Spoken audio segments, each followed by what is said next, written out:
दोस्तों, मैं हमेशा अपने पास के गांव के जंगल का पता लगाना चाहता था। मैंने अंधेरे में छिपे आत्माओं की कहानियां सुनी, लेकिन मैं डरा नहीं, मैं जिज्ञासु था। एक रात मैंने अपने घर से निकलने और अपने साथ टॉर्च ले जाने का फैसला किया। मैं उत्तेजना और घबराहट का मिश्रण महसूस करते हुए जंगल की ओर चल पड़ा। जैसे ही मैं जंगल में दाखिल हुआ, मुझे हवा में ठंडक महसूस हुई। पेड़ ऊंचे और घने थे, जो चांद की अधिकांश रोशनी को रोक रही थी। मैं झिंगुर और उल्लू की आवाज़ों को सुन सकता था, लेकिन कुछ अन्य आवाज़ें भी सुन सकता था जिन्हें मैं पहचान नहीं सकता। अचानक मुझे दूर पर एक हल्की सी चमक दिखाई दी। ऐसा लग रहा था जैसे आग लग गई हो। मैंने ये सोचकर इसकी जांच करने का फैसला किया कि शायद कोई वहाँ डेरा डाले हुए है। मैंने रोशनी का पीछा किया, लेकिन जैसे जैसे मैं करीब आया, मुझे एहसास हुआ कि ये आग नहीं थी, ये मोमबत्ती का एक घेरा था जो हड्डियों और खोपड़ियों से घिरा हुआ था। घेरे के मध्य में काला लबादा और मुखौटा पहने एक आकृति थी। वो चाकू पकड़े हुए थी और ऐसी भाषा में कुछ बोल रही थी जो कुछ समझ नहीं आ रहा था। मुझे डर का एहसास हुआ और मैं भागने के लिए पीछे मुड़ा, लेकिन तब तक बहुत देर हो चुकी थी। आकृति ने मुझे देखा और कुछ चिल्लाया। मोमबत्ती बुझ गई और जंगल एकदम काला हो गया। मैंने अपने पीछे कदमों की आवाज़ें सुनी जो करीब आ रही थी।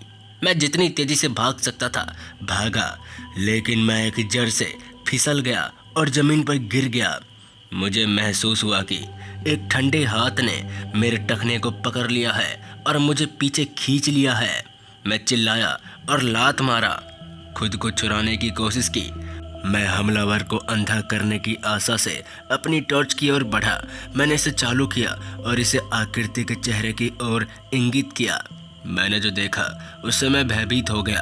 ये कोई मुखौटा नहीं था, ये एक खोपड़ी थी, खाली आंखों के सॉकेट और सड़े हुए दांतों वाली एक मानव खोपड़ी। वो मुझ पर मुस्कुराया और चाकू उठा लिया।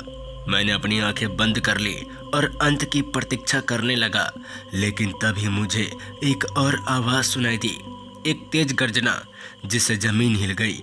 ये एक जानवर की तरह लग रहा था। ये जानवर और भी विशाल था। वो ऐसा प्रतीत कर रहा था मानो वो मेरी मदद करना चाहता हो। मैं उठा और उसकी तराजू पकड़कर उसकी पीठ पर चढ़ गया। उसने अपने पंख फैलाए और आकाश में उड़ गई और मुझे जंगल से दूर गांव में वापस ले गई। मैंने नीचे देखा और अपने नीचे अपना घर देखा। अजगर धीरे से छत पर उतरा और मुझे छोड़ दिया। इसने मेरी ओर स्नेह से देखा और सर हिलाया मानो अलविदा कह रहा हो। फिर वो में उड़ गया, बादलों में गायब हो गया।